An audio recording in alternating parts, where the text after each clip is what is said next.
The following commentary is based on the teachings of Paramhansa Yogananda. Many people scoff at the idea of having a guru. True to human nature generally, they make a virtue of their scoffing. I am responsible for what I do, they announce. Responsible for my mistakes as well as for my victories. What would I ever learn if I handed over my development to someone else? To depend on another for guidance would be an act of spiritual cowardice. It would be understandable for someone gifted with some trivial ability, for instance with words, to insist on doing his crossword puzzle himself, without letting anyone else help him. But supposing, even in such trivial matters, he had no such gift, what virtue would there be in refusing to learn? For that matter, moreover, where do our gifts come from? They are not a native ability. Still, crossword puzzles are hardly an important challenge. What if a person wanted to do something daring, to climb a cliff, for instance, but refused to study the art of mountain climbing? He would climb at the risk of his life. And how much more is risked than physical life in the great adventure of the divine search, where the risk is to salvation itself? Where is the sacrifice in seeking guidance? Even a mountain guide wouldn't presume to do one's climbing for one. His purpose would be only to help the neophyte to climb safely. To have a wise guru is not a sign of weakness, but of plain common sense. All the saints, aware as they are of the hazards of the adventure, agree on the importance of having a guide, a guru. And these are the heroes speaking, not cowards or spiritual weaklings. Jesus emphasized the importance of having a teacher by asking John to baptize him. In the Gospel of St. Matthew, chapter 3, we read of his coming to John. Thus Jesus said to John, "It becometh us to fulfill all righteousness." In the Bhagavad Gita, the 4th chapter, Sri Krishna says, "Open thyself to those who have attained wisdom. They will be thy teachers. Ask questions of them, both verbally and mentally. Serve them faithfully and with devotion." How is the devotee to recognize one who has attained wisdom? The Bhagavad Gita gives us this inspiring description of the sage.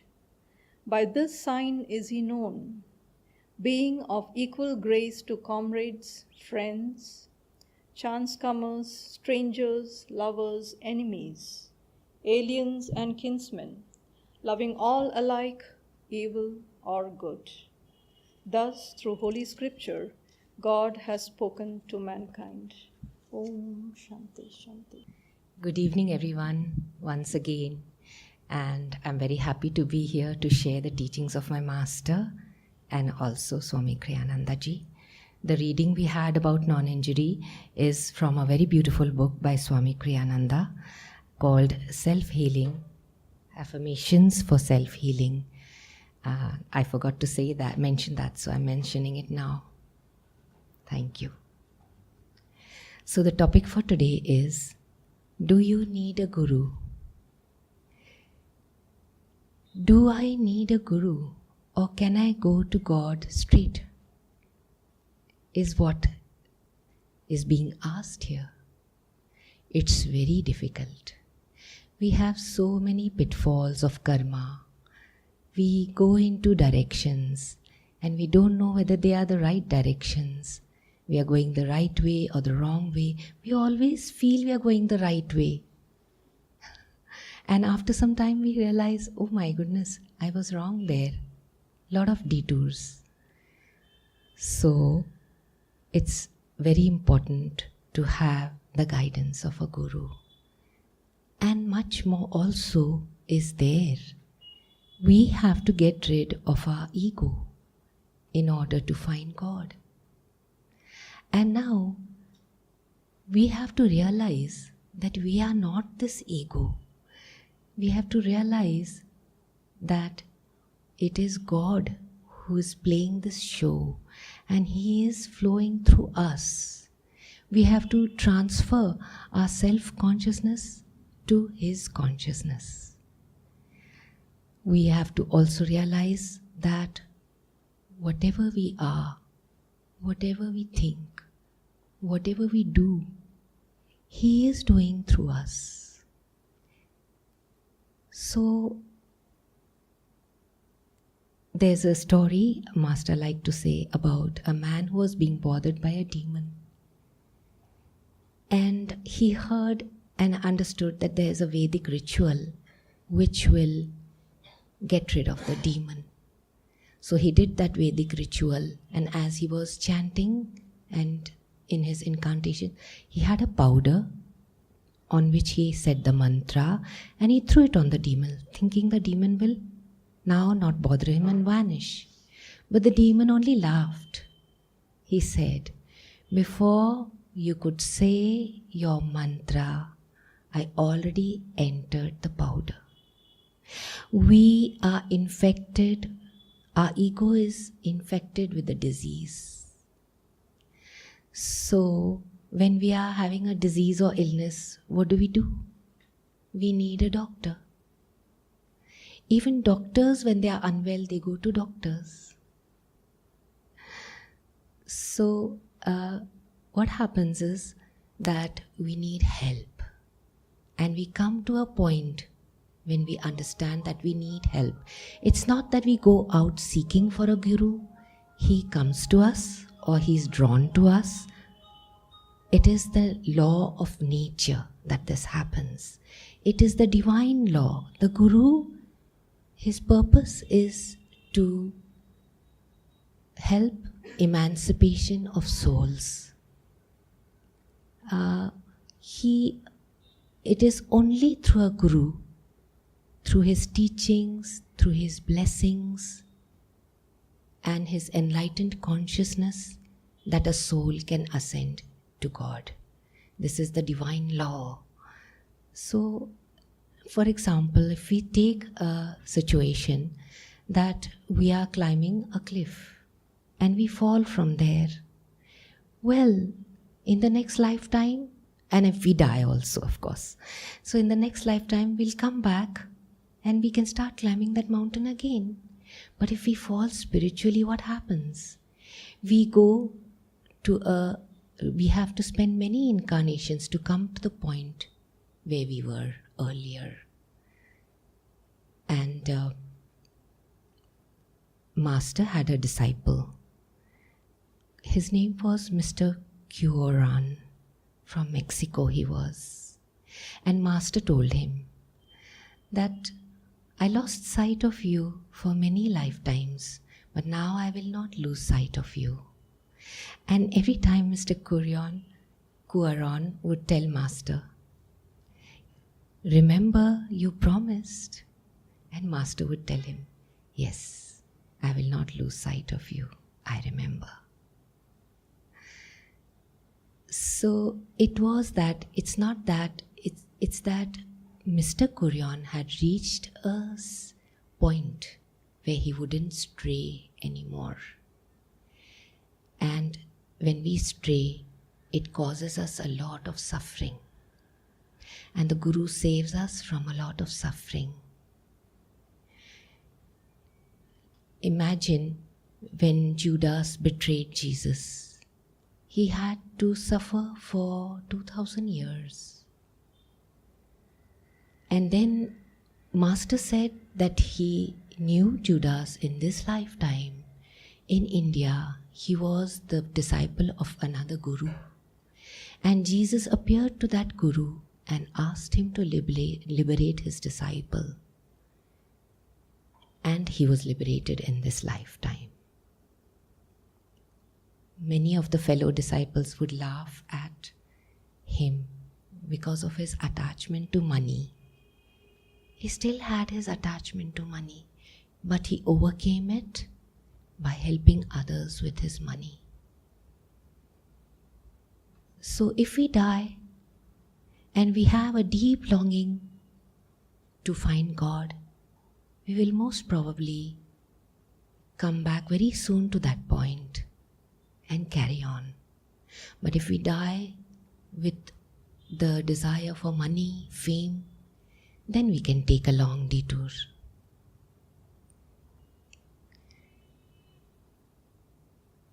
It was Adi Shankaracharya actually who said that the greatest blessing in all the three worlds, the causal, the astral and the physical, is to have a true Guru. What does the Guru do for us? He not only gives us teachings and techniques, he not only guides our thoughts, but he carries with him a special element, and that he's brought it down as a ray from God, and that is his vibration. And Swami Kriyananda, being such a good disciple of his Guru, sincere and very well attuned to his master, he carried that vibration. Swami Kriyananda, as we all know, he was very well accomplished. He had a lovely voice, he sang, he was a musician of par excellence, he wrote books, he was a great orator, but he carried the Guru's vibration. And when we would meditate in the room, and we are trying our best and sincerely to go deep and raise our energy, we are doing our best. He would just come into the room, we wouldn't know it, our eyes were closed, and whoosh, the energy would rise. That is what the Guru gets for us. Now, as I said, we don't choose our Guru, and the Guru is drawn to us, and he picks us, we don't pick him, and his and our relationship is a very long one. We may not be aware of it, but it is from many, many incarnations. He finds us in every incarnation and helps us to grow gradually. And so, the Guru is, how do we know this is our true Guru? A true Guru will always draw you towards God and never to himself. A true Guru is one who has already found God, so he knows the way. Many are the Gurus who are able to teach, but if they've not found God yet, they cannot take you all the way there. They may help you with knowledge. First, God sends us teachings, books, and then he gives us lesser teachers.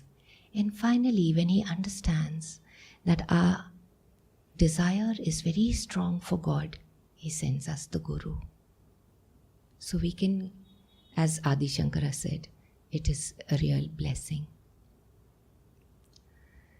Now, it's a very simple example is about the Guru is like this. There were 3 men walking together and they reached a wall. It was a very high wall and they were wondering what is on the other side of the wall.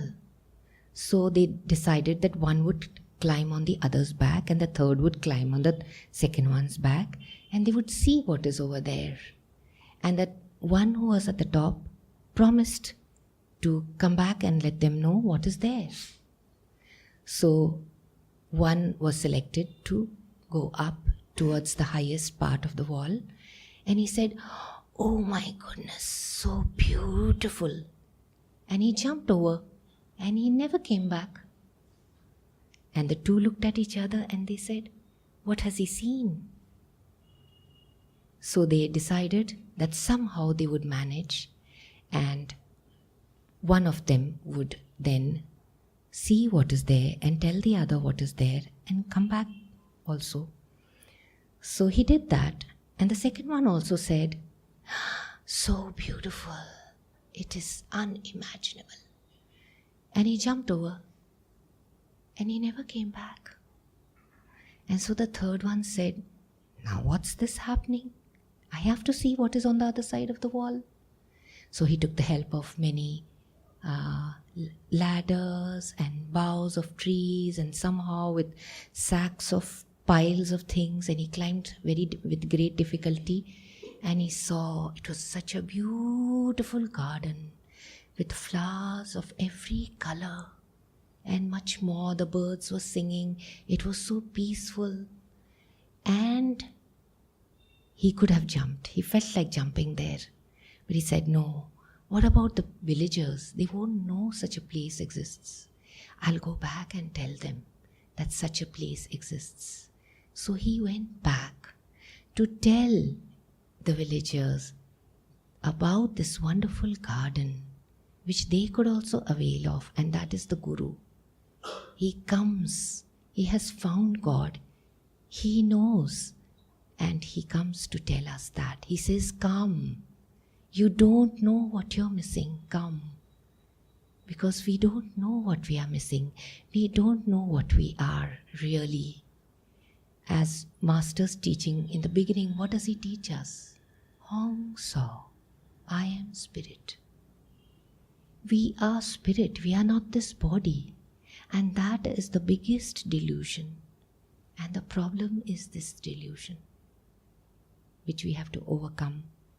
And the Guru's purpose is only to help us reach our goal. With that, I will request Bara and his team to come and sing a song which is dedicated to our Guru Master Paramahansa Yogananda. O Master, may thy joy fill our days. O Master, may thy wisdom guide our ways. The time has come for us to see that there's but one reality upon the earth and high above, the truth that all was made from love. A love truth calls to us to fly above the hills, above the sky, above the storms, above the pain, a land where peace and laughter reign. O Master, may thy joy fill our days. O Master, may thy wisdom guide our ways. Guide all our hopes and all our dreams, past every glow that only seems, into the light, the inner sun, into the truth that we're all one. Help us to find in every hour, in every thought, in every flower, a joy that spans eternity, the truth that makes us ever free. O Master, may thy joy fill our days. O Master, may thy wisdom guide our way.